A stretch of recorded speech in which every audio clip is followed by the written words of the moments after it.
শুনানি হওয়ার কথা ছিল, কিন্তু আমরা সকালেই জানতে পেরেছি যে কোর্ট কোনো ধরনের মন্তব্য করে নাই এই বিষয়ে।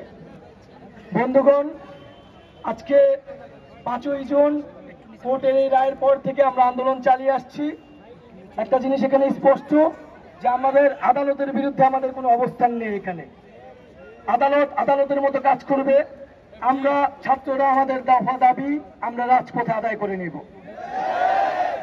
আরেকটি বিষয় হচ্ছে যে 2018 সালে যখন গণ আন্দোলনের প্রেক্ষিতে যে নির্বাহী বিভাগ এখানে 2018 সালে পরিপত্রটি জারি করলো কোটা বাতিল করে, আজকে বিচার বিভাগ দিয়ে যখন সেই কোটাটিকে আবার পুনর্বহাল করা হলো, সেটা শিক্ষার্থীদের সাথে একটা প্রহসন। এবং এই যে রাষ্ট্রযন্ত্রের মধ্যে সমন্বয়হীনতা, তার নির্বাহী বিভাগ একটি আদেশ দিচ্ছে এবং বিচার বিভাগ সেই আদেশটি বাতিল করে দিচ্ছে। আমরা বলতে চাই, রাষ্ট্রযন্ত্রের ভিতরের এই অন্তর্দ্বন্দ্বের সাথে শিক্ষার্থীদের কোনো সম্পর্ক নেই। তারা নিজেদের মধ্যে সমন্বয় করুক এবং শিক্ষার্থীদের দফাগুলোকে বিবেচনা করে দ্রুত সময়ের মধ্যে সেটি পূরণ করে দিক। নির্বাহী বিভাগের ইচ্ছাকৃত প্রহসন এবং কোর্টের দীর্ঘসূত্রিতার মধ্যে মেধাবীরা অধিকার বঞ্চিত হচ্ছে। একদিনের জন্য আমরা এটি বরদাস্ত করব না। রাষ্ট্রযন্ত্রের বিভিন্ন বিভাগের এই একযোগে নাটক আর বরদাস্ত করা হবে না।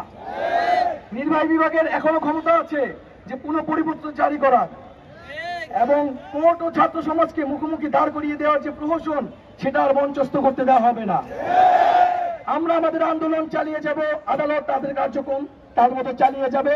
আদালতের প্রতি আমাদের সুপারিশ থাকবে, মহামান্য আদালত যাতে আমাদের কথাগুলো বিবেচনা করে।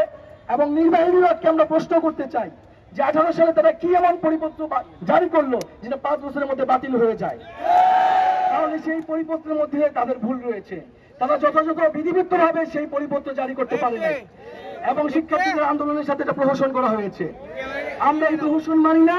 আমাদের যে আন্দোলন, 4 দফার আন্দোলন, সেই আন্দোলন চলমান থাকবে। এবং এখন পর্যন্ত নির্বাহী বিভাগ বা সরকারের উচ্চপদস্থ থেকে আমাদের সাথে কোনো ধরনের যোগাযোগ করা হয় নাই, আমাদেরকে কোনো ধরনের আশ্বস্তও করা হয় নাই। আমরা এর নিন্দা ও প্রতিবাদ জানিয়েছি। আজকে সারা দেশে এবং ঢাকা শহরের আমরা শাহবাগ সহ বিভিন্ন জায়গায় শিক্ষার্থীরা স্বতঃস্ফূর্তভাবে আজকে অবরোধ কর্মসূচি গড়ে তুলেছে।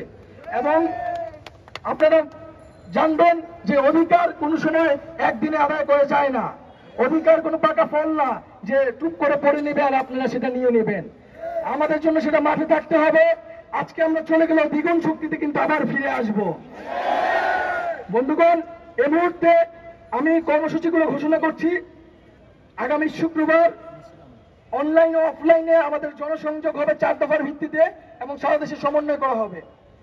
আগামী শনিবার বিকাল 3টায় সকল বিশ্ববিদ্যালয় এবং কলেজ থেকে বিক্ষোভ মিছিল বের করা হবে।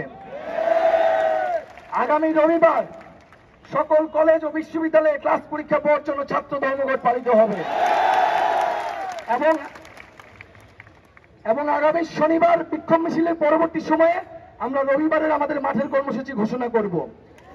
এবং আজকে সারা দেশে যারা বিভিন্ন স্থানে স্বতঃস্ফূর্তভাবে আন্দোলন গড়ে তুলেছেন, তাদের সবাইকে ধন্যবাদ জানাচ্ছি। এবং আজকে আমাদের এই শাহবাগ মোড়ে ঢাকা বিশ্ববিদ্যালয়ের বিভিন্ন হল সহ ছাত্র কলেজ সহ ঢাকা শহরের বিভিন্ন প্রতিষ্ঠান থেকে যারা জড়ো হয়েছেন, তাদেরকে ধন্যবাদ জানাচ্ছি। সাংবাদিক ভাই বোনদের ধন্যবাদ জানাচ্ছি এবং আমাদের পুলিশ ভাই বোনদের ধন্যবাদ জানাচ্ছি আমাদের সাথে সহযোগিতা করার জন্য। বন্ধুগণ, আমরা এখন আমাদের মিছিল নিয়ে ক্যাম্পাসে যাব এবং রাজু ভাস্কর্যে যেয়ে আমাদের আজকের প্রোগ্রাম সম্পূর্ণভাবে সমাপ্তি হবে।